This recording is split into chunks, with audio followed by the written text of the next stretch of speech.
પાદરાના પવિત્ર તીર્થ ચાણસદ ખાતે ધામધૂમપૂર્વક ઉજવાયો BAPS સ્વામિનારાયણ સંસ્થાના પૂર્વ પ્રમુખ અને બ્રહ્મલીન વિશ્વવંદનીય પોપુ પ્રમુખ સ્વામી મહારાજનો 104મો જન્મોત્સવ નવખંડ ધરામાં.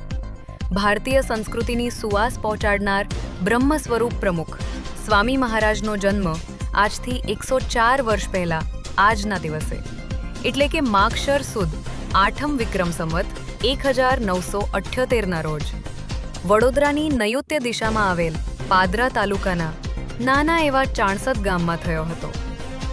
આજે સંધ્યા સમયે ઉપસ્થિત 15,000થી વધુ ભક્તજનોની હાજરીમાં ઉજવાયેલ આ 104મા પ્રાગટ્યોત્સવમાં સંસ્થાના સદ્ગુરુ સંત પૂજ્ય વિવેક સાગર સ્વામી, પ્રમુખ સ્વામી મહારાજના અંતેવાસી સેવક પૂજ્ય નારાયણ ચરણ સ્વામી વામી તથા પ્રખ્યાત વક્તા પૂજ્ય જ્ઞાનવત્સલ સ્વામીજી એ પ્રમુખ સ્વામી મહારાજનો ગુણાનુવાદ કરી આગામી ફેબ્રુઆરી મહિનામાં વડોદરા ખાતે ઉજવાનાર મહંત સ્વામી મહારાજનો જન્મ જયંતિ મહોત્સવમાં સેવા કરી પ્રમુખ સ્વામી મહારાજનો રાજીપો પ્રાપ્ત કરવા આહવાન કર્યું હતું.